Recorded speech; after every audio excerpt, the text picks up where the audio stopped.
자, 다시 원래 공부하던 그 텐서플로우 폴더로 들어왔고요. 12번 소프트맥스 다항분류라는 예제 파일을 만들었어요. 자, 먼저 이제 다항분류에 대해서 이야기를 좀 해보죠. 우리가 여태까지 분류에 대해서 이야기를 할 때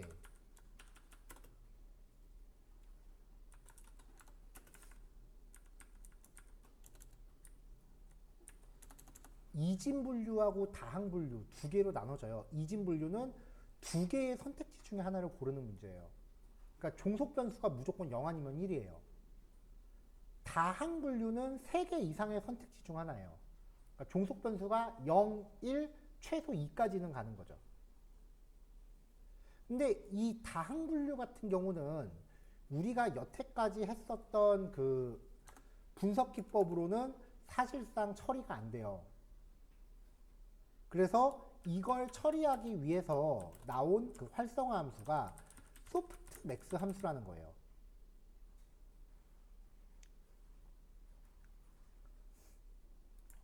이 소프트맥스 함수가 그 다항분류를 위한 활성화 함수고요. 뉴런의 출력값에 대해서 클래스 분류를 위해 마지막 단계에서 출력값에 대해서 정규화를 해주는 함수예요. 핵심은 정규화예요. 그러니까 모든 그 출력값의 수치합이 언제나 1이에요. 그래서 이거를 확률로 해석하는 거죠.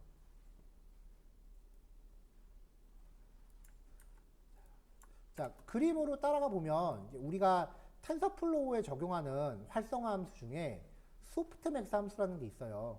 이 소프트맥스 함수의 수식에 대해서 여기 적어놨는데 뭐 얘는 제끼자고요. 입력값에 대해서 얘가 이렇게 쭉 분류를 하면은 마지막에 각각의 종속 변수일 확률을 계산해 줍니다. 이 맨 오른쪽이 종속 변수면은 각각에 대한 확률이 표시되는 거예요. 이 중에 가장 높은 걸 택하는 거죠.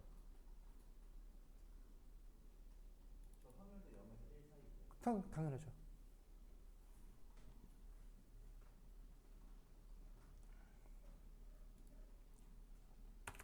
그래서 예를 들어서 사진 속 인물이 지금 슬픈 표정인지 웃는 표정인지 화난 표정인지 확률적으로 수치화한다고 했을 때 뭐 슬픔 11%, 웃음 29%, 화남 60% 이렇게 이제 분류를 하는 거예요.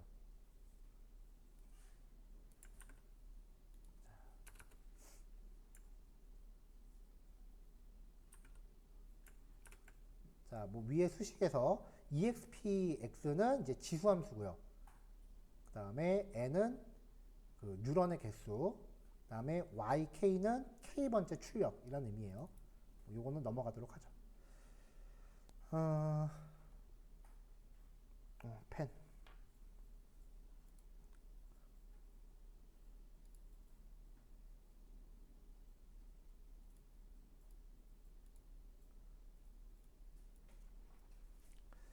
자, 지금 우리가 하고 있는 머신러닝의 구분이요. 머신러닝의 분류가 지도학습, 비지도학습, 그 다음에 강화학습 이렇게 세 가지 분류로 나뉘어요. 지도학습과 비지도학습의 결정적인 차이는요. 종속변수의 유무예요. 얘는 종속변수가 있고요. 비지도학습은 종속변수가 없어요. 그래서 회귀분석 같이 정확하게 어떤 수치값이 나와야 되는 경우는 애당초 비지도학습으로 처리가 안 됩니다. 그래서 지도학습의 가장 대표적인 게 회귀. 그 다음에 그 로지스틱 회귀, 분류죠. 분류 같은 경우에 이제 이항분류, 다항분류인 거고요.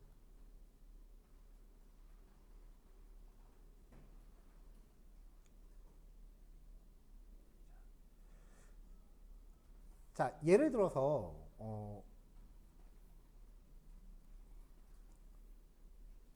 아까 했었던 거 매출 데이터가 이렇게 쭉 있고 그 결과 매출액이 떨어졌다. 쭉 있고 그 결과 매출액이 증가했다. 이렇게 종속 변수가 다 있으면 이거는 독립 변수를 통해서 0 아니면 1로 분류를 하는 건데요. 같은 문제에서 종속 변수를 빼버리면 종속 변수를 빼버리면 얘가 알아서 이제 데이터 특성들이 비슷한 애들끼리 짝을 지어요. 분류하고 그 다음에 종속 변수가 없는 경우를 군집이라고 해요. 분류 분석하고 군집 분석 헷갈리지 마세요. 분류 분석은 종속 변수가 있어요. 군집 분석은 종속 변수가 없어요.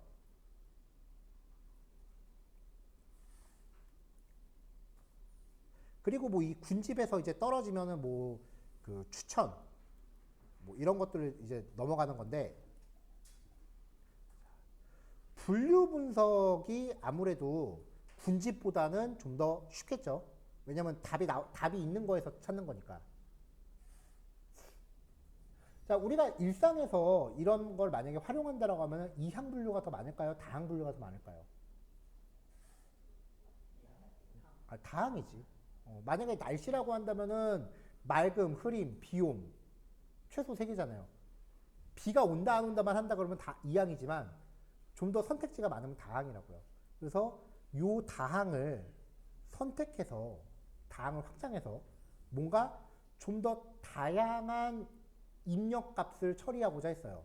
그 대표적인 게 이미지, 그 다음에 자연어, 뭐 혹은 영상. 근데 영상도 이미지의 연속이에요. 이런 걸로 했더니 이거를 처리하는 데는 기존의 통계용 알고리즘이 안 먹히더라는 거야. 왜냐면 너무 복잡하니까.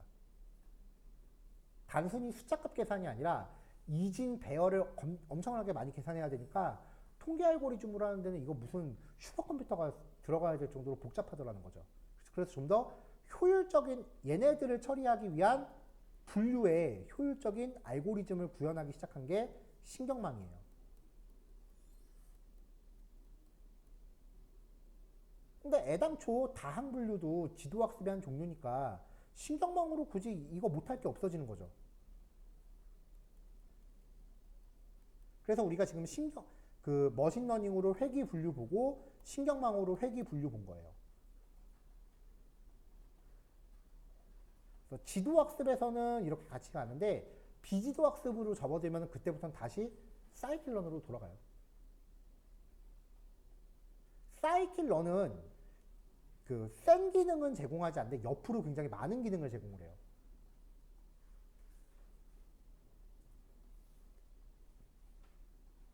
자, 그래서 우리가 전체 커리큘럼에서 지금 위치하고 있는 데가 여기입니다. 이거 끝나면 일로 들어가기 시작을 할 거예요.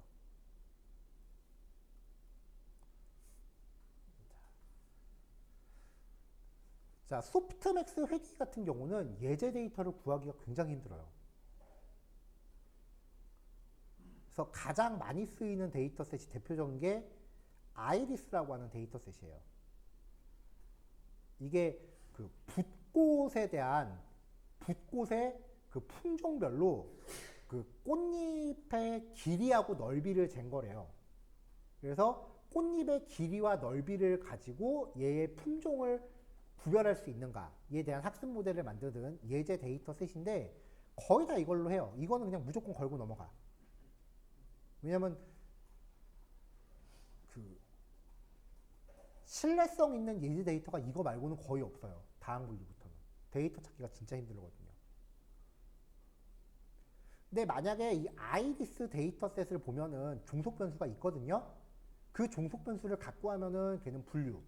종속 변수가 없으면 군집이에요. 그러니까 분류하고 군집은 접근하는 알고리즘 방식이 달라요. 그거를 이제 판단을 하셔야 돼요. 당연히 군집보다는 분류가 정확도가 더 높습니다. 분류는 종속 변수를 갖고 하는 거고 군집은 종속 변수를 안 갖고 하는 거잖아요.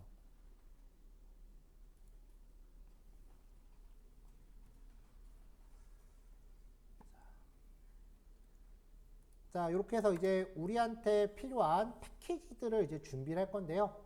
다른 것들은 다 항상 쓰던 애고요. 판다스에서 피벗 테이블 하나 가져왔어요. 추가로. 그 다음에 그 분류 분석에서 결과 보고서를 출력해주는 함수 가져왔고요. 그리고 다른 거는 다 똑같이 갔는데요. 마지막에 to categorical. 이게 그 더미 변수를 만들어주는 함수였죠. 물론 그 판다스에 있는 get 더미스를 사용하셔도 됩니다. 근데 슬슬 얘한테 좀 익숙해져야 돼요. 자, 패키지 가져오고요. 아이리스 데이터셋은 지금 제가 데이터 폴더에 올려놨는지 한번 좀 볼게요. 올려놨던 것 같은데.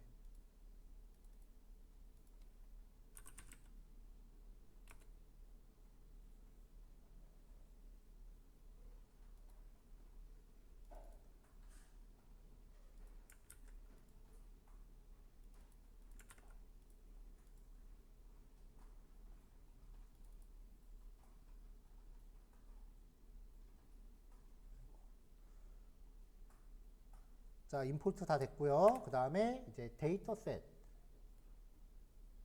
네.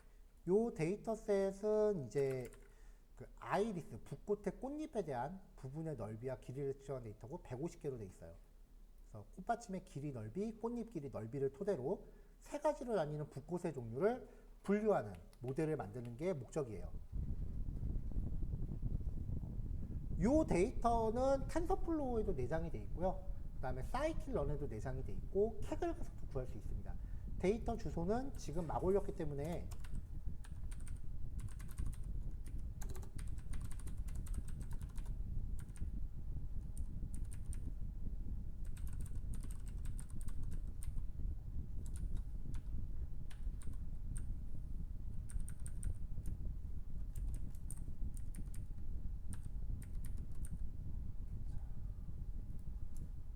반영이 됐는지 한번 해볼게요. 아직 못 찾을 것 같은데. 아직 못 찾네요.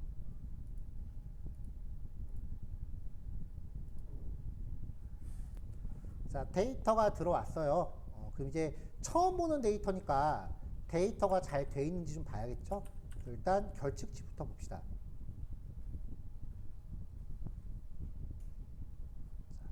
자, 다행히 결측치 없네요. 뭐 당연하죠. 예제 데이터니까. 자, 근데 여기 보시면 종속 변수가 이렇게 품종에 대한 이름으로 돼 있어요. 자, 확실히 기억하세요. 종속 변수 무조건 0부터 시작하는 일련번호로 다 라벨링 하셔야 됩니다.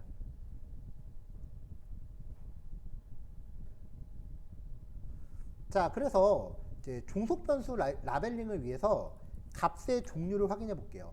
유니크라고 하는 함수를 쓰면은 각각 고유한 값만 출력해 줍니다. 밸류 카운트를 해도 되고요. 자, 실행하면은 이렇게 세 종류가 나오고 전체 값의 개수는 3개다라고 나오죠. 여기 뭐 렌을 확인할 필요는 없겠네. 이렇게.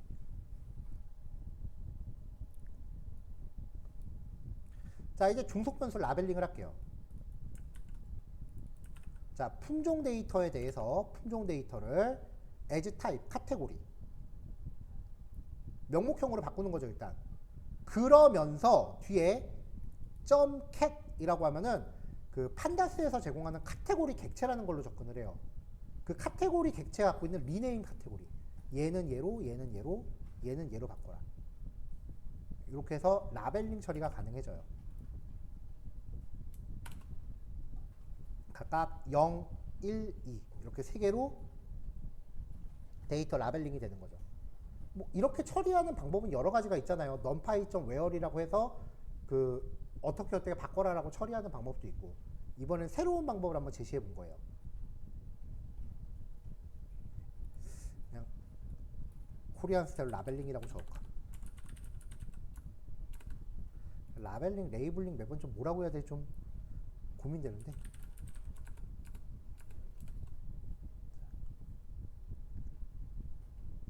자, 탐색적 데이터 분석입니다. 기본 통계를 확인해 볼게요. 자, 기본 통계 확인해 봤을 때 표준 편차 다 큰 차이 없고요. 그 다음에 평균 다 비슷한 범위 안에 있고요.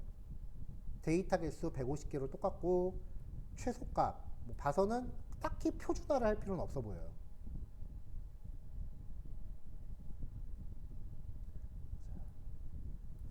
자, 그 다음에 이제 3점도 행렬도 한번 볼까요? SB. 자, 이렇게 해놓고, 그냥 그리는 게 아니라, 이게 지금 품종별로 데이터를 분류하려는 거잖아요.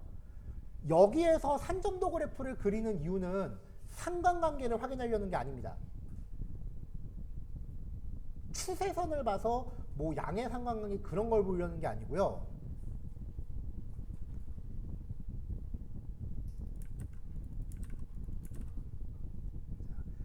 종속 변수별로 휴를 걸어요. 그럼 카테고리별로 나누잖아요, 그래프를. 그 상태에서 사실 여기서 로어는 로어랑 어퍼에다가 옵션을 걸어요. 위에는 스캐터 플롯, 아래는 레그 플롯. 전에 우리 실습 예제에서 봤었던 거예요. 이렇게 걸면은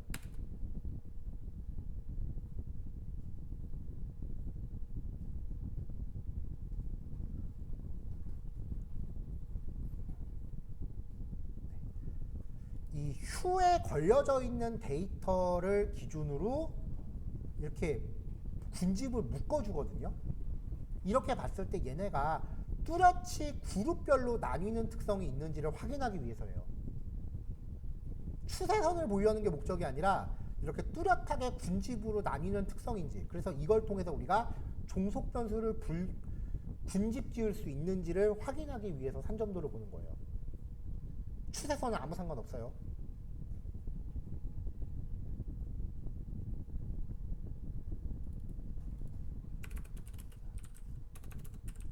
종속 변수로 휴를 적용했을 때 뚜렷한 군집을 나타내는지 확인하기 위함이에요.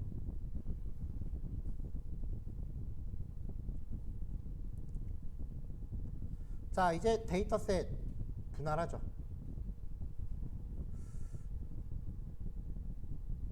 자, 여기부터는 조금 옛날 코드라서 요즘 우리 코드로 좀 바꿔가면서 합시다.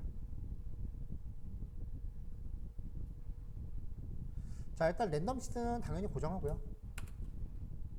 그 다음에 훈련 데이터하고 그리고 종속 변수 구별해야 되죠. X, 그 다음에 Y. 자, X는 원본에서 굳이 이렇게 길게 필터를 다 할 필요 있나? 그냥 종속 변수만 제거하면 되고, 그리고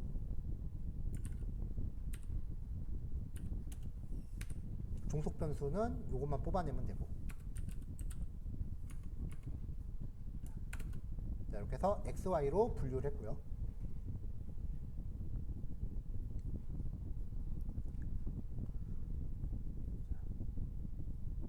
자, 그 다음이 중요해요.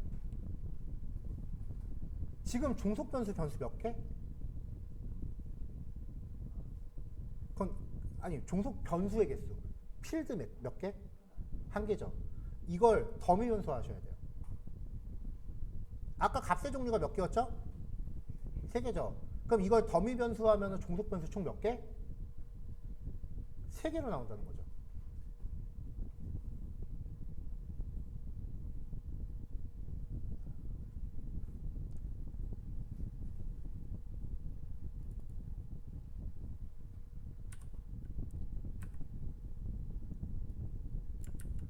자, 지금 여기서 잠깐 y를 출력해 볼게요. y를 출력하면 이렇게 떨어지잖아요, 그렇죠? 이거를 일반 필드로 가져가죠. 여태까지 맨날 컬럼으로 가져갔죠. 이렇게 컬럼으로 나왔어요. 자, 얘를 가지고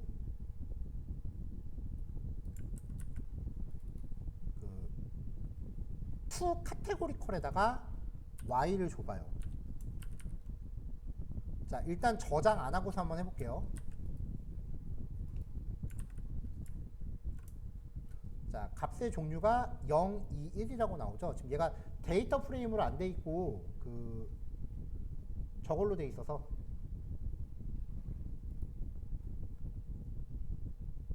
자, 시리즈로 돼 있어서 어떻게 나올지 카테고리 컬. 자, 이렇게 나와요. 한 개였던 애가 이렇게 바뀌는 거죠.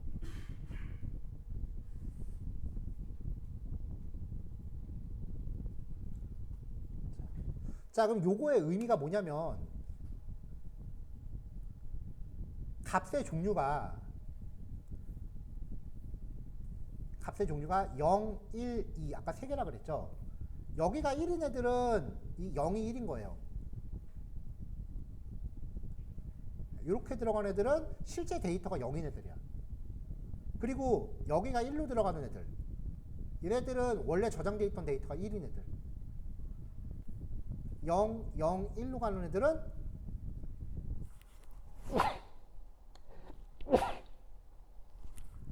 자, 이렇게 가는 애들은 데이터가 2인 애들. 이렇게 해서 종속 변수를 더미화 시킵니다.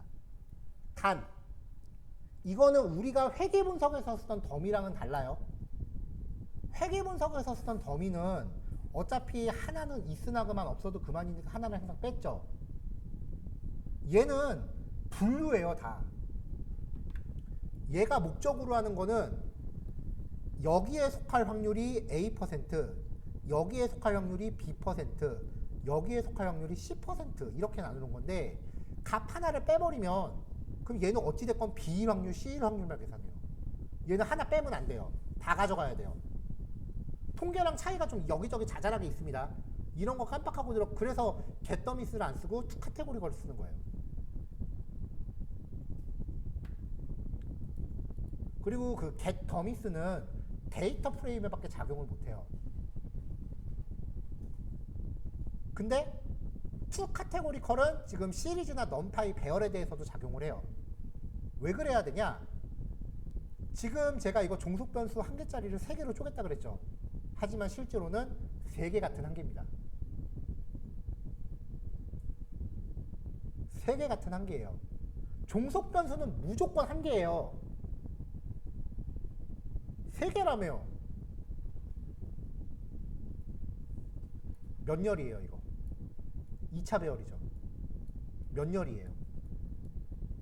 자, 행수는 150행, 열수는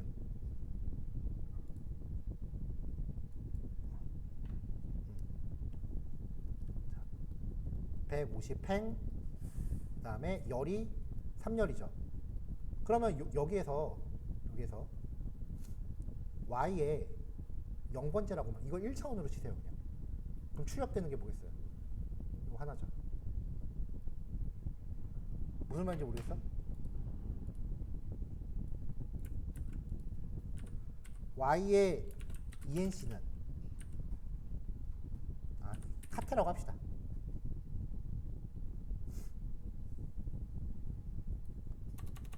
카테. 네, 뭐 이렇게 나오는데 여기에서 이렇게 하면 요것만 나오는 거죠. 그러니까 요 단위를 묶어서 하나로 쓴다고요. 이 단위를 묶어서 하나로 쓴다고요. 2차 배열은 1차원 배열을 원소로 갖는 또 다른 배열이에요. 그러니까 요 단위가 묶어서 한 개라는 거예요. 근데 데이터 프레임으로는 이렇게 안 돼요.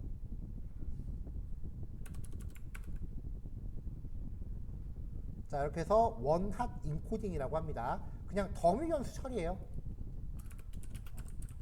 통상적인 더미 변수 처리.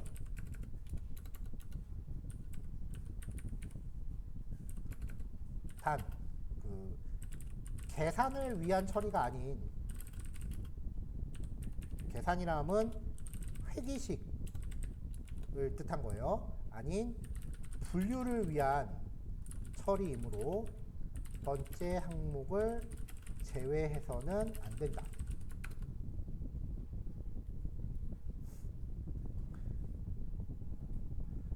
사실 이 카테고리컬도요, 첫 번째 항목을 제외하는 파라미터가 있어요. 근데 일부러 우리 수업에서 제가 언급을 안 했어요. 그래서 첫 번째 파라미터를 제거할 일이 있으면은 get더미스를 쓰고, 첫 번째 파라미터를 제거할 일이 없으면 이걸 쓰라 라고 그냥 그렇게 기능상으로 분리를 해놨어요. 자, 이건 너무 기니까 이렇게 쭉 접어놨어요. 자, 그럼 이제 x 얘하고 x하고 그 다음에 y는 이 y 카텐 요거를 가지고 데이터 쪼개면 되겠죠. 0.3으로 쪼개고 777. 자, 이렇게 해서 데이터셋을 쪼개겠습니다. 자, 쪼갰어요. 자, 이제 모델을 만들 거예요. 뭐 다 필요 없고 우리 예전에 썼던 거 봅시다.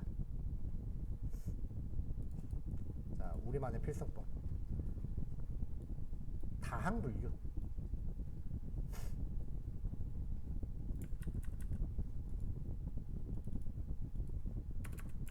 자, 이렇게 정리했었거든요.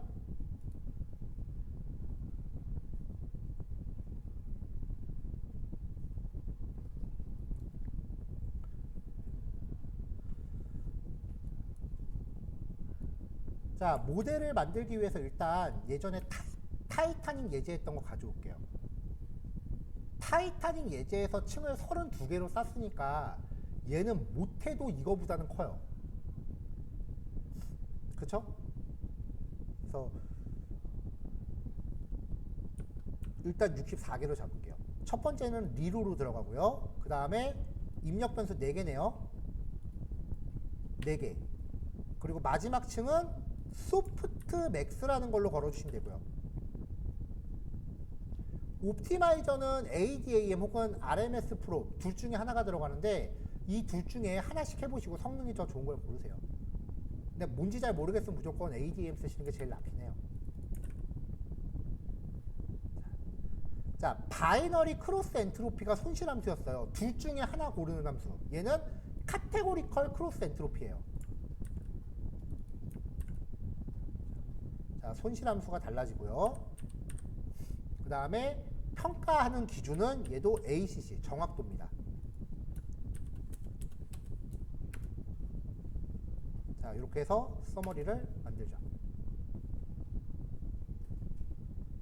자, 그럼 이제 학습하면 되겠네요.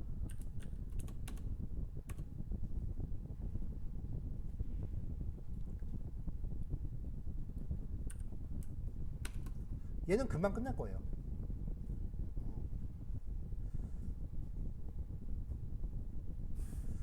잠깐만요. 에러가 났네. 어디 봅시다. X 트레인, Y 트레인, Y 테스트. 문제 없고.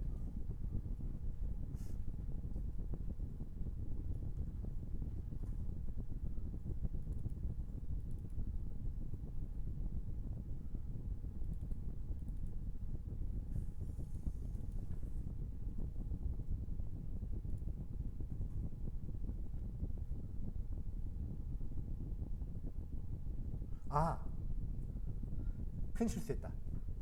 자, 제가 아까 얘기했죠. 종속 변수 몇 개라고요? 그래서 출력값이 3개가 돼야 돼요. 오케이? 자, 모델 새로 시퀀셜 1이라고 새로 만들었고 학습 들어갈게요. 이건 아마 금방 끝날 거예요.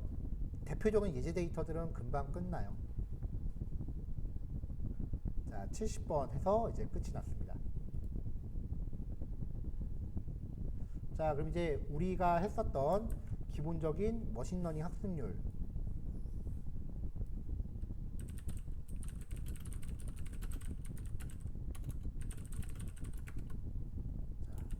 네, 요런 그래프들 만드는 거 헬퍼에 만들어 놨죠?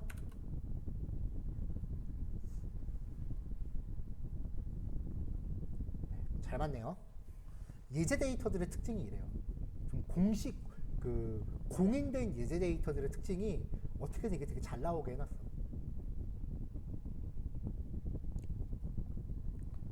자, 이건 너무했는데? 최종 검증 정확도 100%? 이게 왜 이래? 이게 원래 이렇게 잘 안 나오는데.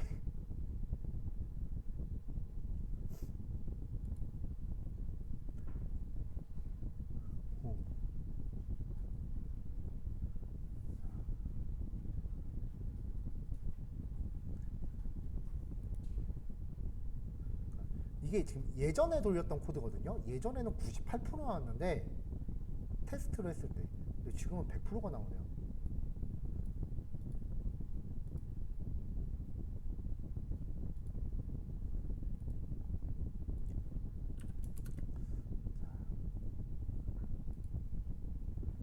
자, 그럼 이제 이걸로 이제 학습 결과를 적용을 해봐야죠.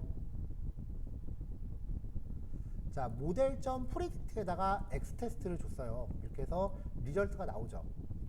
그러면은 그 아까 테스트 데이터가 45개였으니까 45개의 검증 데이터가 각각 3개의 경우의 수를 갖는 거죠. 그럼 이게 각각의 경우의 수로 분류될 확률이에요. 그러니까 얘 같은 경우는 0번째 품종일 확률이 0%, 두 번째 품종일 확률이 60%, 세 번째 품종일 확률이 38%. 이런 식으로 분류가, 이 중에서 가장 퍼센테이지가 높은 걸 택하는 거죠. 자, 그러면 이제 요거를 어떻게 처리하느냐? 자, 얘를 놓고 보면 여기서 가장 큰 값은 뭐예요? 큰 값의 인덱스는 0이죠. 아, 1이죠. 여기서 가장 큰 값의 인덱스는 0이죠. 여기서 가장 큰 값의 인덱스는 1이죠. 이런 식으로 2차 배열에서 가장 큰 값의 인덱스만 뽑아요. 그러면은 그렇게 뽑아낸 거는 첫 번째 데이터는 1번, 두 번째 데이터는 0번, 세 번째 데이터는 또 1번. 정답만 뽑아내는 거예요. 최종 결과만. 자, 요 리절트를 갖고 자, numpy.argmax 리절트 안에서 가장 큰 값의 인덱스만 별도로 뽑습니다. 아식스-1이라고 하는 거는 축에 대한 방향이에요. 그럼 이렇게 가장 큰 값의 인덱스만 뽑아요. 마지막 항목이 0인 거 봐서는 여기 0번째가 제일 크다는 거죠. 맞죠? 그럼 이게 예측된 결과예요. 종속 변수 값이 3가지였잖아. 자, 그래서 y 테스트에 대해서 똑같이 뽑고요. 이렇게 얻어낸 분류 결과 뽑아서 데이터 프레임으로 만들어 보면 이제 실제 값과 분류 결과가 나오는 거죠. 이게 얼마나 일치하는지를 보시면 돼요.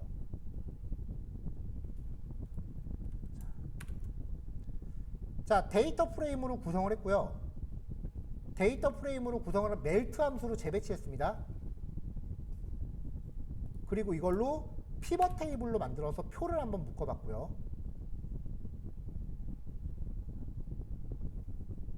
자, 그러니까 0번 품종에 대해서는 17개, 1번 품종에 대해서는 17개, 2번 품종에 대해서는 실제로 11개인데, 분류는 11개인데, 실제로 11개더라. 이게 지금 이상하게 잘 맞추고 있어. 자, 컨퓨전 매트릭스는 분류 결과표죠. 같은 맥락이에요. 실제가 0인데, 분류가 0으로 된 거 17개.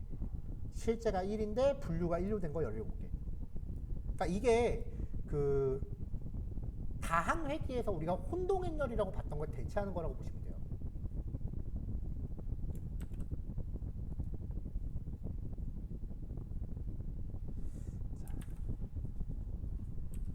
뭐 결과값을 활용하는 방법은 많이 있을 겁니다. 근데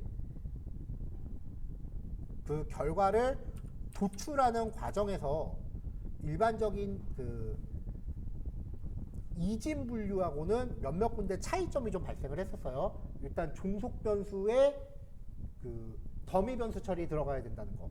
두 번째는 신경망의 아웃풋 개수가 1개가 아니라 종속 변수 수만큼 나와야 된다는 거. 그리고 당연한 얘기지만 종속 변수의 개수가 가지수가 많을수록 분류 정확도는 떨어져요.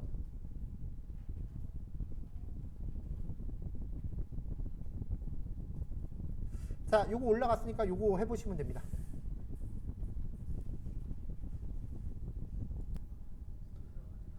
자, 시작할게요. 요번에는 텐서플로우 안에 내장되어 있는 데이터셋을 한번 다뤄볼 거예요. MNIST 데이터셋이라고 하는 건데요. 어떤 교수가 만들었대요. 그래서 딥러닝 공부할 때의 할로월드 같은 존재라고 보시면 돼요. 사실 그 머신러닝 공부할 때 가장 기초적으로 하는 게 이제 아이리스 데이터셋 갖다 예제가 되게 많이 돌아다니는데, 그거는 그냥 분류 문제지 그 딥러닝에 대한 예제라고는 볼 수 없어요. 자, 6만 개의 트레이닝 셋하고요, 1만 개의 테스트 셋으로 이루어져 있습니다. 예제치고 양이 많죠. 자, 그래서 트레이닝 셋을 학습 데이터로 쓰고 테스트 셋을 신경망을 검증하는 데 씁니다.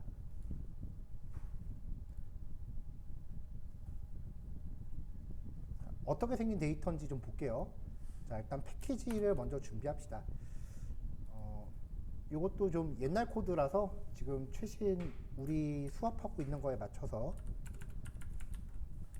자, 엑셀로 데이터를 가져올 건 아니에요.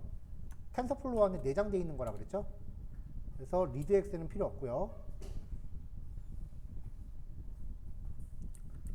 자, 머지도 지금 안 쓰이고 있고,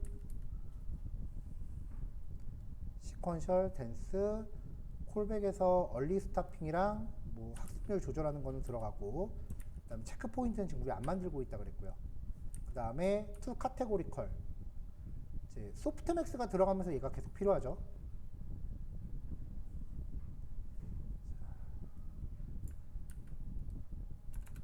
자, 그 다음에 이제 그 테스트 데이터 나눠야 되니까 트레인 테스트 스플릿, 그 다음에 스케일러는 민맥스 스케일러를 가져왔어요. 뭐 스탠다드 스케일러로 써도 상관은 없고요. 자, 그 다음에 이제 오늘 처음으로 확인한 게 tensorflow.keras.test 데이터셋 안에 mnist라고 하는 데이터셋이 있어요. 이 안에 로드 데이터라는 함수를 써서 이 함수를 호출하면 데이터셋이 리턴이 되거든요. 네, 그걸 가지고 이제 분석을 할 거예요. 사실 다른 데이터들은 제가 사전에 이거를 호출을 다 해서 엑셀로 저장을 시킨 건데, 얘는 로드 데이터 하면은 떨어지는 데이터가 데이터 프레임 형태가 아니에요.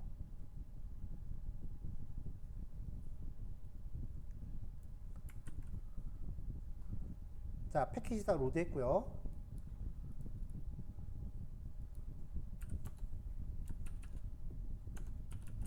자, 이제 데이터셋 준비해야죠.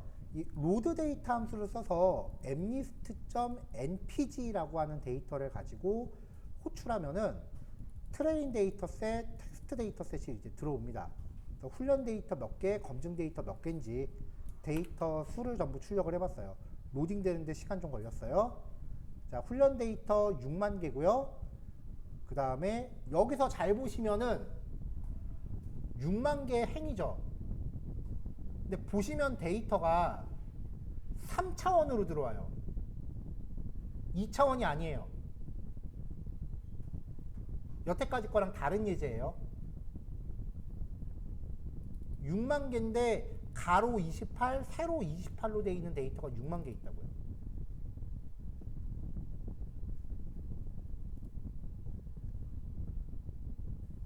자, 요거는 예제 데이터니까 전처리는 일단 생략을 했고요. 훈련 데이터가 어떻게 생겨먹었는지 확인 좀 해볼게요.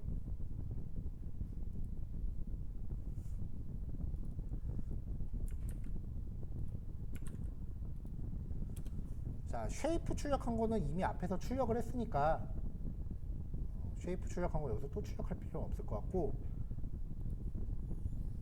임의의 샘플 값만 출력을 합시다.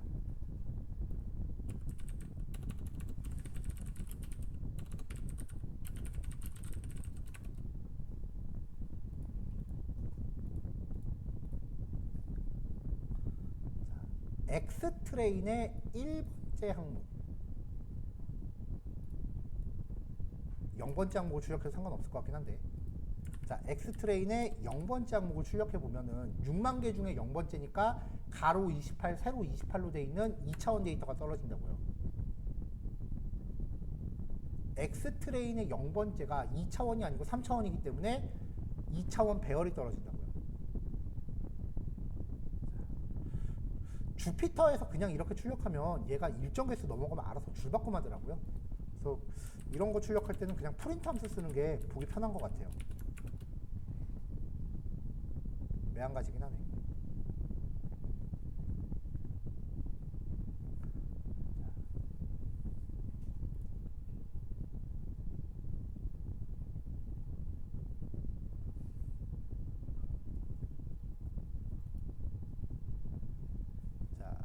근데 여기 보면은 0000 이렇게 있죠. 0000 이렇게 있죠. 이걸 000 이렇게 있는데 여기 숫자 값들 보면은 대충 봤을 때 가장 큰 값이 몇이에요? 자, 이렇게 해보고 그 다음에 하나 더 해볼게요. 프린트 맥스 X 트레인의 0번째에 대해서 맥스 2차원 배열이 이렇게 하면 맥스가 떨어지나?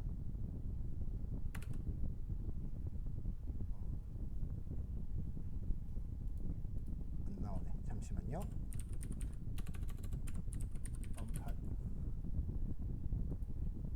mp.max로 가볼까요? 네. 제일 큰 값이 255래요. 그럼 값이 이제 세 자리인 거죠. 그렇죠? 그러면 요 각각의 항목들을 전부 세 자리로 맞춰서 출력해 볼게요. 반복문 돌면서 이 값들을 쭉 출력을 하는데 세 자리로 맞춰서 출력해 보겠습니다. 밑에 코드가 있어요. X 트레인의 0번째를 반복을 도는데 그러면은 요 i라고 하는 값이 이거 하나가 되는 거잖아요. 그렇죠? 그냥 출력하면 프린트 i라고 하면 요거 한 줄씩 이렇게 출력하는 거잖아요. 그렇죠? 그럼 요 i를 가지고 반복 돌면서 각각의 항목을 제가 세 자리로 맞춰서 출력해 볼게요. for j in i 프린트 %03d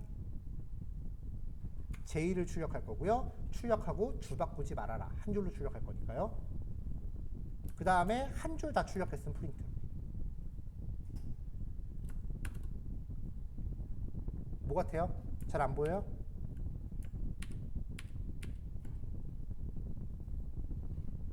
자, 0번째가 잘 판단이 안 되니까 1번째로 해볼게요. 뭐 같아요? 2번째는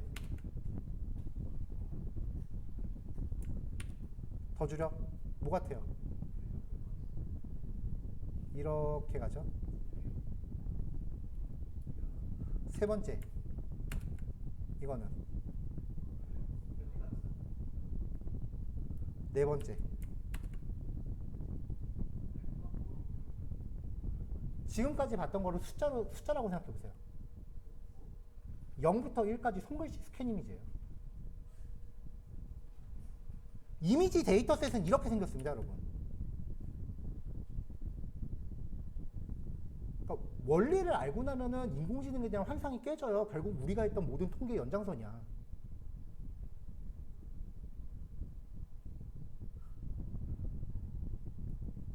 자, 그래서 1번째가 그 값이 0이기 때문에 처음에 예제는 1번째로 해놨었어요. 1번째 데이터가 그냥 이게 생긴 게 0이라서 보기가 제일 편했거든요. 이게 0이에요, 여러분. 자, 그러면 X 트레인의 1번째 데이터가 이런 모양이래요. 이런 모양이래. 그럼 이제 이거 얘가 출력할 때마다 지금 뒤에 이렇게 알아서 공백을 하나씩 넣어갖고 지금 이렇게 되는데 요거 띄어쓰기가 하나 들어간 거잖아요. 출력하고. 이걸 빼버릴게요. 그럼 좀 더 잘 보일 거예요. 확실히 보이죠? 자, 그럼 1번째에 대한 Y 트레이는 0. 이런 데이터는 답이 0이다. 컴퓨터는 이미지를 보여주면 그 이미지가 의미하는 게 뭔지는 몰라요. 사람이 전부 미리 종속 변수로 잡아놔야 돼요. 그래서 이러한 데이터 구조를 갖는 거는 0이구나라고 학습을 하는 거예요.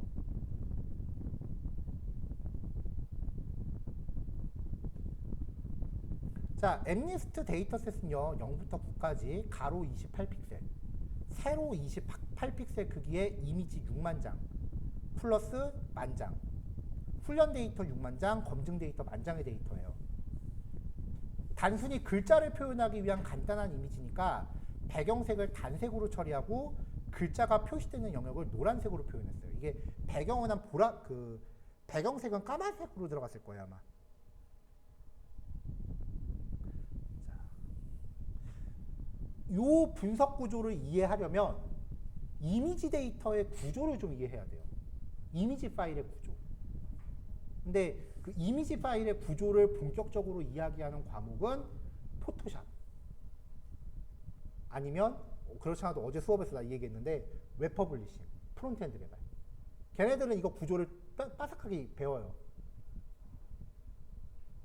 이제부터 필요한 배경 지식은 프로그래밍 지식이에요. 갑자기 불안하다. 녹화 켰나? 켰구나. 지금 이게 불안한 게 뭐냐면은 제가 오전에 그 마이크 잭을 꽂잖아요. 이거를 컴퓨터 이어폰 잭에다 꽂고 녹화를 했더라고. 근데 신기하게 녹화가 됐더라고요. 그래서 놀래갖고 지금 해봤어요. 확인한 거예요.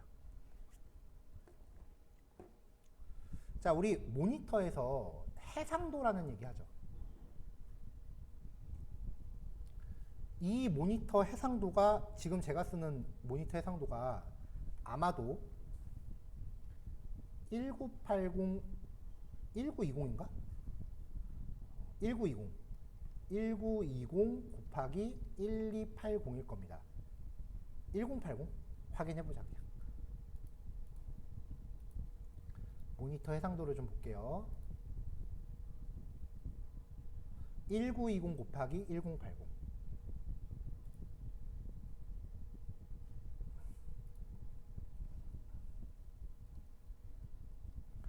1920 곱하기 1080. 컴퓨터에서 사이즈를 의미하는 단위는 픽셀이라고 하는 단위예요. 이거 그냥 통상적으로 우리가 쓰는 센티미터, 밀리미터 그런 단위라고 생각하시면 돼요. 이 픽셀이라고 하는 단위가 의미하는 게 뭐냐면은 컴퓨터가 표현하는 가장 작은 점 하나를 1픽셀이라고 해요. 그러니까 지금 이 모니터는 가로축으로 1920개의 점이 모여서 가로 한 축을 구성하는 거고요. 세로축으로는 1080개의 점이 모여서 세로 한 축을 구성하는 거다라는 거예요. 자, 그러면 가로 28, 세로 28의 사이즈라고 하는 거는 한 요만한 이미지란 뜻이에요. 가로가 28개의 점으로 구성되어 있고 세로가 28개의 점으로 구성되어 있다는 거예요.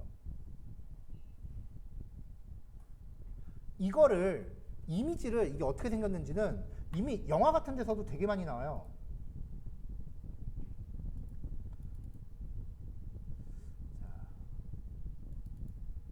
자, 제가 요 이미지를 하나 열게요. 단색 이미지 같은 건 사실 잘 안 보이는데 이런 거는 보면은 좀 잘 보여요. 확대하겠습니다. 할 수 있는 한 최대한 확대할 거예요.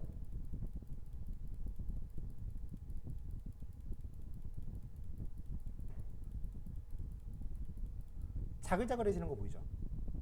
이 자글자글해지는 게 의미하는 게 뭐냐면은 이 4라고 하는 숫자를 구성하기 위해서 점 이런 점들이 모여 있다는 거예요. 이 각각의 점마다 색깔이 다른 거죠. 서로 색깔이 다른 점을 모아서 그림을 표현하는 거예요. 이해됐어요?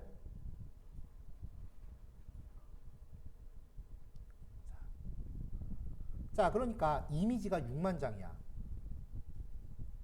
6만 장. 근데 이미지의 크기가 만약에 이런 숫자 4라고 하는 이미지를 표현한다라고 하면은 이게 크기가 28픽셀에 28픽셀이었다라고 하면 가로 세로 28인 거잖아요. 그쵸? 28 곱하기 28개의 점인 거잖아요. 그쵸? 그리고 그 각각의 점마다 색상이 다른 거죠. 우리가 사용하는 색상은요, 0부터 255까지의 사이 값으로 표현이 됩니다. 보통 그래프 만들 때 색상 표기할 때 샵 FF00 FF 이런 식으로 표기하죠. 이거 그림판 같은 데로 가면은 255, 0, 255 이렇게 들어가요. 이게 RGB 표기법이라고 하는 거고요. 사람이 눈으로 판단할 수 있는 색깔의 가지수가 256가지 색깔밖에 안 된대요. 65,000가지가 넘어가는 색깔은 사실상 사람이 판단하기가 힘들대. 그래서 컴퓨터는 아무리 좋아도 색깔 표현 가지수가 255밖에 안 돼요.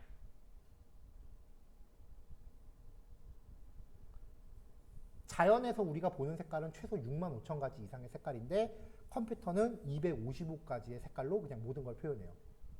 근데 이게 255라고 하는 게 0부터 255 사이라고 하는 게 지금 요거 같은 경우는 단색이잖아요. 흰색 아니면 까만색이잖아요. 그러니까 요 한 칸에 들어가는 값이 0부터 255 사이의 값이라는 거예요. 그럼 이게 의미하는 게 뭐겠어요? 색깔의 진하기죠. 색깔의 진하기. 흑백 이미지의 데이터셋 사이즈가 이렇게 나오면 컬러 이미지 데이터셋은 어떨까? 자, 네모칸 하나가 0부터 255까지. 그게 가로 28, 세로 28개 점으로 이루어져 있는데 컬러 이미지는요. 요거예요. RGB. 그러니까 이게 곱하기 3개예요. 그걸 색상 채널이라고 불러요. 그래서 3개.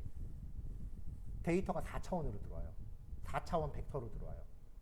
이때부터는 통계가 아니라 통계 할아버지가 와도 알고리즘 적용 못해요. 그래서 새로운 신경망이 등장을 한 거예요.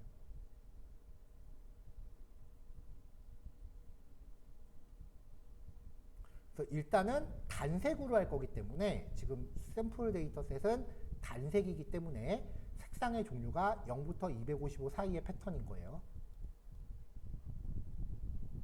네, 색상에 대한 얘기는 컬러 이미지 할 때 조금 더 디테일하게 넘어가 봅시다. 자, 이거를 실제로 이제 그려볼게요. 색상 값은 0에서 255 사이의 10진 정수고요. 0일수록 어둡고 255일수록 진해요. 이미지 데이터들은 이미지 픽셀 크기만큼의 2차 배열의 각 원소가 색상 값을 의미하는 숫자로 구성된 데이터라는 거고요. 자, 서브 플롯을 1행 5열짜리 하나 만들게요. 그래서 AX의 사이즈만큼 반복 돌면서 그럼 0부터 AX 사이즈까지니까 I는 0, 1, 2, 3, 4가 되겠죠. 5개를 가지고 반복 돌잖아. I는 0, 1, 2, 3, 4가 되겠죠. X 트레인에 0번째, 1번째, 2번째, 3번째, 4번째를 뽑아서 데이터 추출하고 레이블. 이거는 각각의 정답.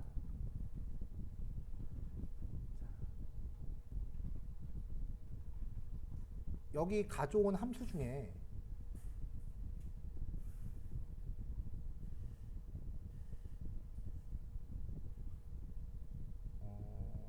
이거는 그냥 내장 함수였나 보네요. 임포트가 안 됐어요. I'm show라고 하는 함수에다가 2차 데이터를 주면은 그걸 그래픽 데이터로 환산을 해요. 그리고 set title 종속 변수를 이렇게 주는 거죠. 출력을 해보면 이 데이터예요.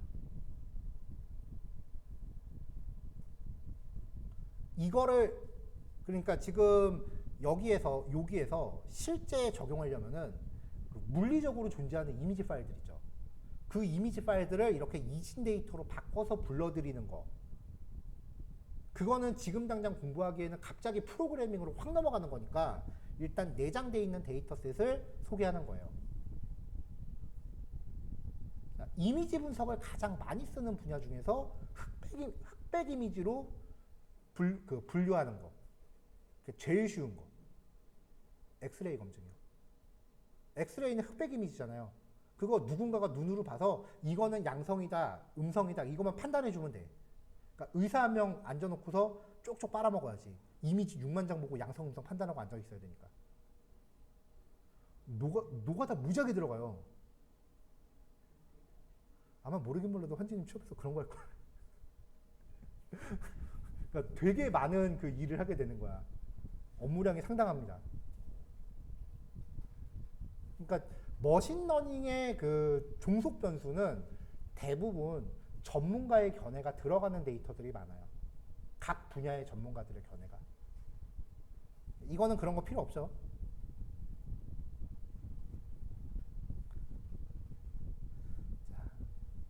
자, 랜덤 이제 데이터 분할할게요. 아무리 데이터셋이 복잡해도 결국은 종속 변수가 0에서 9 사이에 하나예요. 그냥 소프트맥스 회귀 때리면 되는 거야.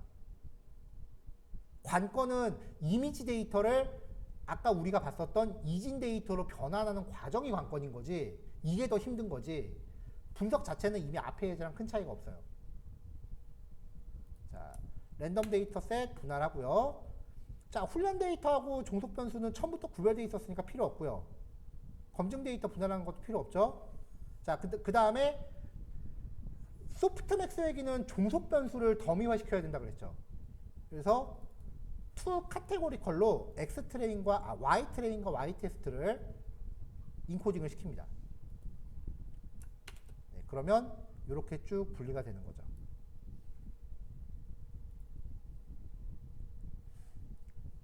이렇게 0, 1, 2, 3, 4, 5, 6, 7, 8, 9 중에 속해 있는 값이 자리가 1로 표기되는 거예요.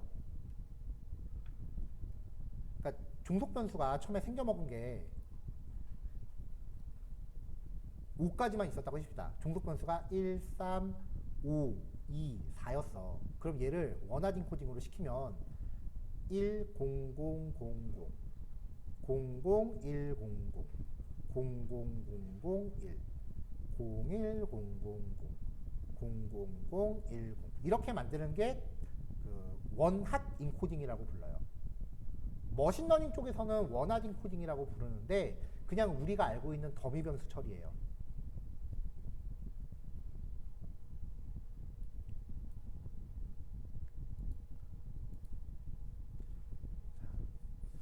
자, 훈련하고 검증용 독립 변수의 차수를 재설정합니다. 이미지 분석에서는 이게 제일 중요한데요. 뭐냐면은 훈련 데이터의 쉐이프가 아까 우리가 쪼갰을 때 데이터를 쪼갰을 때 6만 개였죠.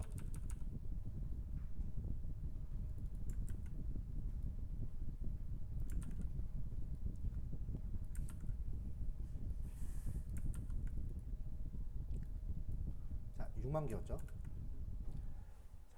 데이터의 쉐이프가 6만 28, 28이라는 거는 가로 세로 28 크기의 이미지가 6만 장이라는 뜻이에요. 그쵸? 즉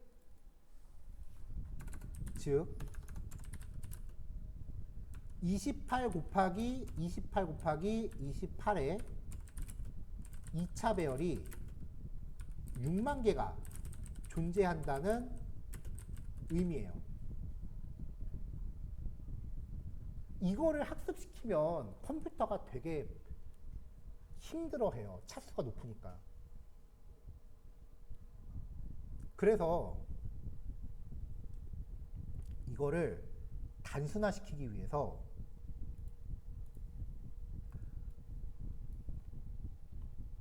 어떤 식으로 하느냐. 자, 요거 다시 한번 확대할게요.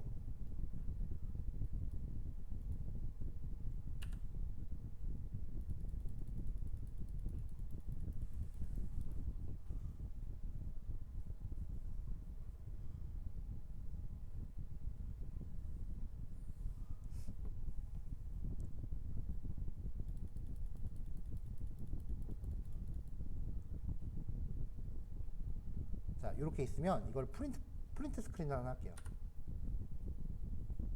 자, 요만큼만 놓고 합시다. 자, 이렇게 나왔어요. 이게 지금 가로 세로 2차원 데이터잖아. 이걸 그냥 쓰기가 힘드니까 1픽셀씩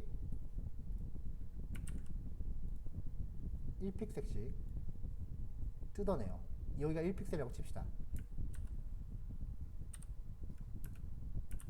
자, 요게 1픽셀이에요. 그 다음에 그 밑에 1픽셀, 그 밑에 1픽셀이랑 요 정도 된다고 칩시다. 이걸 또 뜯어내요. 그래서 아까 뜯어냈던 거에다가 왜 이래? 아까 뜯어냈던 거 옆에다가 붙여요. 무슨 말이냐면 이미지를 1픽셀씩 다 잘라서 이걸 가로로 길게 늘어뜨려요. 그게 의미하는 게 뭐냐면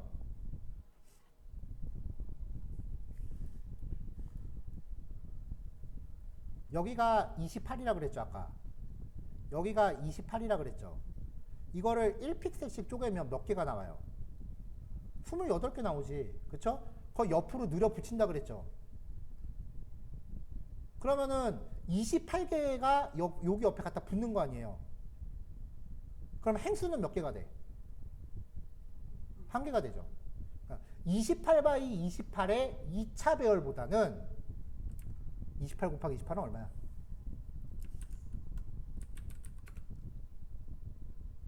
28 곱하기 28은 784개의 1차원 값이 처리하기 더 편하다는 거예요.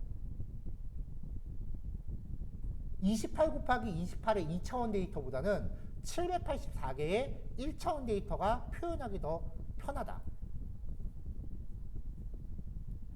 그래서 X트레인을 리쉐이프를 걸어요. 리쉐이프 함수의 진짜 사용 방법은요. 데이터를 주고서 내가 변환하고자 하는 행과 열수를 결정해 주면 됩니다. 행수는 X쉐이프 쉐이프 값을 0번째로 주면은 알아서 6만으로 들어갈 거고 열의 수는 28 곱하기 28을 준 거죠. X트레인의 쉐이프 값이 이거였잖아요. 이거였잖아요. 그러니까 리쉐이프 하는데 행의 수는 6만, 열의 수는 28 곱하기 28로 다시 재구성해라인 거예요. 테스트 데이터도 마찬가지고요. 이렇게 하면은 이미지 데이터를 우리가 2차원 데이터로 뽑아낼 수 있습니다. 그러면 변수 수가 784개고 그 다음에 6만 개의 행이 돼 있는 그냥 통상적인 통계용 데이터로 환산됩니다. 이제 그냥 소프트맥스 이렇게 때리면 돼요. 사실 여기서 그 엑스레이 갖다가 양성 음성 판단하는 건 더 쉬워. 걔는 이항 분류거든요. 소프트맥스 회계까지 안 가도 되거든. 그래서 저는 원래 엑스레이 검증 예제는 잘 안 해요. 난이도가 되게 낮은 축이라서. 대신에 데이터 스택 구하기는 되게 힘들어. 비싸요, 좀. 가격이. 자, 그럼 이렇게 하면은 이게 데이터가 이렇게 생겨 먹었어요. 0번째 것만 출력한 거거든요. 자, 그럼 얘가 0부터 255 사이의 값을 가지고 계산 쭉 때리는 거잖아요. 그쵸? 이게 0부터 255 사이를 갖고 계산하는 게 쉽겠어? 0부터 1 사이의 값을 갖고 계산하는 게 더 쉽겠어요? 0부터 1 사이가 더 쉽지. 그러니까 표준화 때려야지. 근데 지금 어차피 값의 범위가 0부터 255 사이인데 이거 갖다가 뭐 표준 편차를 뭐 얘기하고 마이너스 1에서 1 사이를 얘기 그럴 필요가 없거든요. 어차피 범위는 0부터 255까지라고 정해져 있으니까 그래서 스케일러를 민맥스 스케일러를 가져온 거예요. 왜냐면 민맥스 스케일러가 스탠다드 스케일러보다 학습할 때 더 빠르거든. 그러니까 얘한테 그 스탠다드 스케일러는 닭 잡을 때 소 잡는 칼 쓰는 거랑 비슷해요. 상관은 없어요. 자, 그리고 이거를 민맥스 스케일링 할 때 더 쉬운 방법. 제가 민맥스 스케일러를 임포트 하긴 했는데 여기 예제에서는 안 썼거든요. 자, 잘 보세요. 0하고 255가 있어요. 이걸 민맥스 스케일링을 때리면 0하고 1이 되는 거죠. 스케일링 하면 어떻게 하면 되겠어? 255로 나눠버리면 돼요. 그게 더 쉬워. 스케일러 객체 만드는 것보다 이게 코드가 더 간단해요. 언제 객체 만들고 피 트랜스폼하고 그래요. 그냥 255로 나누면 바로 표준화 되는데. 이거는 그냥 프로그래머로서의 꼼수예요. 그냥 개발하면서 그냥 이 정도 꼼수는 그냥 부린 거지. 객체 만들기 귀찮아서. 자, 그러면 표준화가 완료된 데이터가 떨어집니다.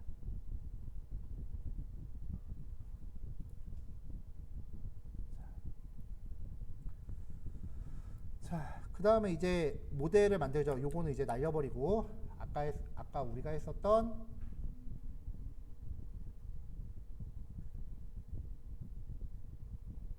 그 모델 코드 가져올게요.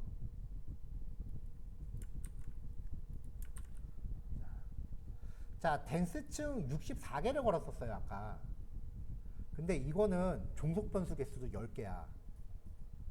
그리고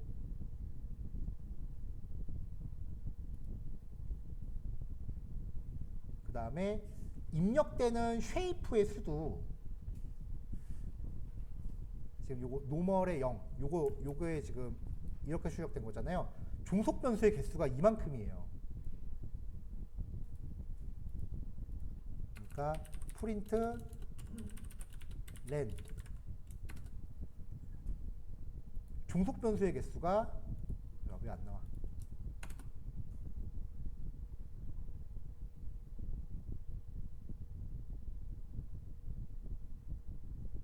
보자. 784개예요. 이게 쉐이프에 들어갈 데이터 수죠. 그러니까 인풋 쉐이프 자체도 이래요. 그럼 층이 64개로는 탁도 없어요.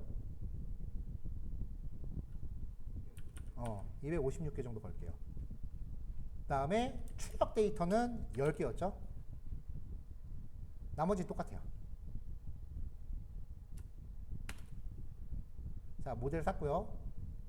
학습 돌릴게요.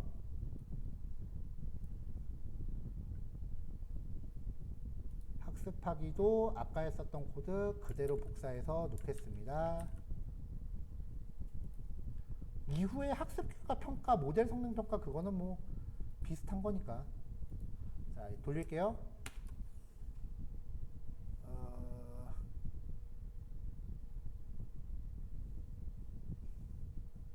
층 잘못 넣었나? 10 소프트맥스 카테고리컬 크로스 엔트로피.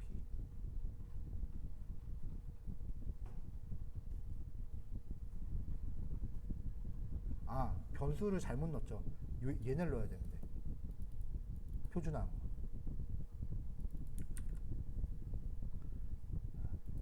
엑스트레인 노멀. 그 다음에 엑스테스트 노멀.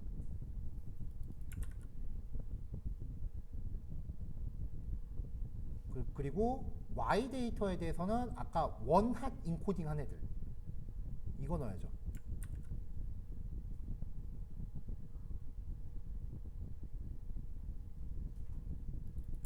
이거는 우리가 테스트, 트레인 테스트 스플릿 함수를 쓴 적이 없잖아. 로드 했을 때부터 쪼개져 있었으니까. 테스트.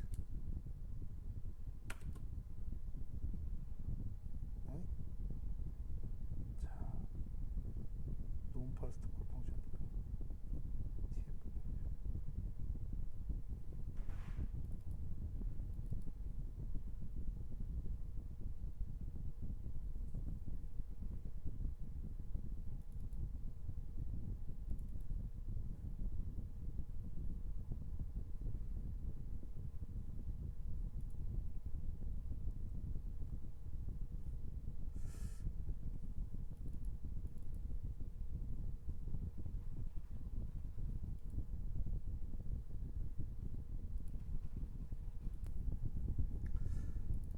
자, 여기 텐서플로우 속에 들어갈 때 다항 분류 소프트맥스 회기가 있었는데 여기에 리로 콤마하고서 점점점이라고 적어놨죠.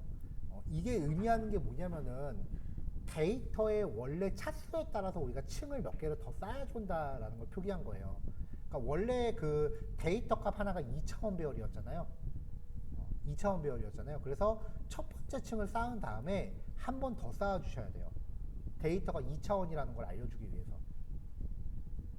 요거를 넣고 들어가면은 얘가 학습을 주르르륵 합니다.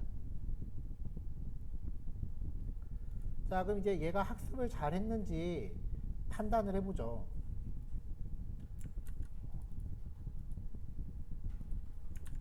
자, 우리의 그 헬퍼를 사용해서 확인을 해보면은 뭐 아까 거에 비해서는 크게 나쁘진 않아요.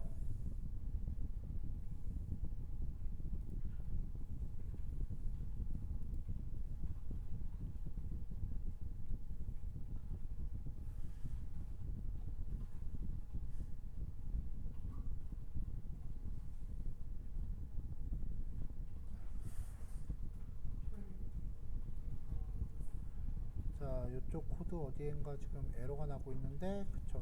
X 트레인, Y 트레인 들어갈 게 아니지, 이것도. 여기서 얘네가 들어가야죠.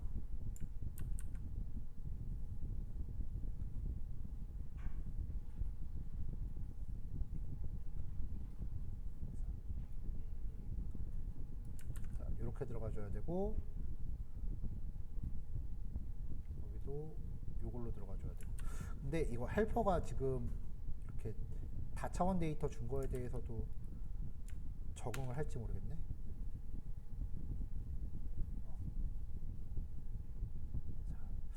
생각보다 나쁘지 않네요. 이게 전반적으로 텐서플로우 자체가 뭔가 업그레이드를 좀 했나봐요. 예전에 비해서는 꽤 정확도가 높아요.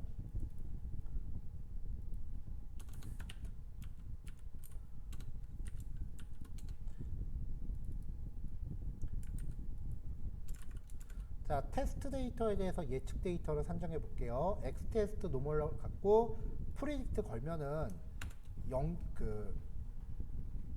테스트 데이터니까 10,000개의 검증 데이터가 10개의 경우의 수를 갖는 거잖아요. 자, 그럼 이 리절트 0번에 대해서 이게 지금 이미지 1개를 갖다 놓고 얘가 몇 퍼센트 확률이다라고 지금 계산한 거니까 가장 큰 값을 갖는 인덱스만 별도로 추출하면은 결국은 이게 판단한 거라고요. 자, 이걸 다 뿌려보기엔 좀 애매하니까 3행 5열로 해서 일단은 반복 돌면서 무작위로 지금 15개를 뽑는 거예요. 3행 5열이니까 총 15개잖아요. 그래서 15개의 서브 플롯 이미지를 만든 다음에 거기에다가 그 사이즈 15개, 그럼 0부터 15까지 반복하는 거죠. Y 테스트면은 그 검증용 종속 변수 개수잖아요. 그거 길이 0부터 즉 10,000까지예요. 0부터 10,000개의 종속 변수가 있으면 그 중에 랜덤을 하나 뽑아. 그럼 랜덤 값 숫자가 나올 거 아니에요. 거기에 해당한 데이터를 뽑아서 그림을 풀이겠다는 거예요.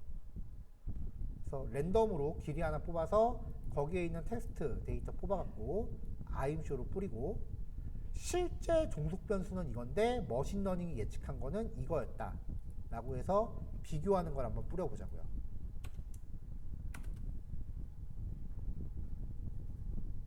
자, 이게 머신러닝, 이게 레이블이라고 되어 있는 게 실제 종속 변수고요. LM이라고 되어 있는 게 실제 머신러닝이 판단한 이미지입니다.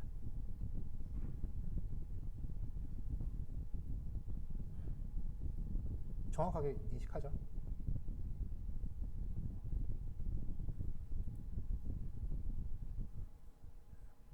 자, 이게 이미지 식별 인식이에요.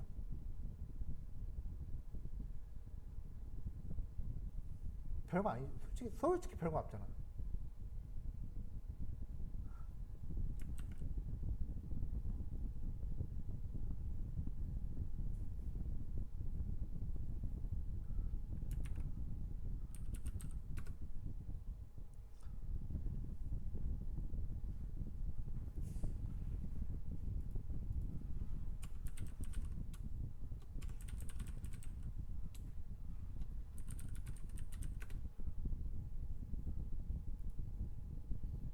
그래서 이미지 인식은 사실 그렇게 뭐 원리가 그렇게 크게 뭐 대단한 건 아니에요. 물론 얘가 차수가 높아지니까 거의 효율적으로 처리하기 위한 알고리즘들은 프로그래밍적으로 굉장히 깊은 처리 과정이 들어간 거지, 이론은 그냥 우리가 앞에서 했었던 그거예요. 여러분 혹시 플립북이라고 들어봤어요?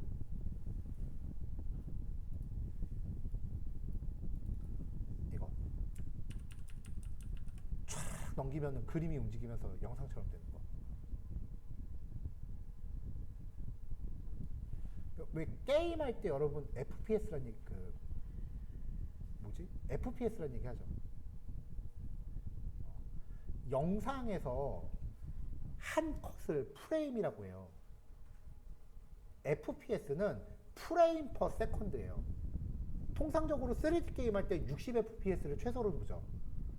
그게 의미하는 게 뭐냐면은 초당 60장의 이미지를 이렇게 쫙 넘긴다는 얘기예요. 그래야 최소한 자연스러워 보인다는 거지. 그럼 영상인식도 결국은 프레임 단위로 쪼개버리면 결국 수많은 이미지 분석의 연장이에요. 대신에 갑자기 데이터량이 확 늘어나니까 어마어마한 고성능 컴퓨터가 필요한 거죠.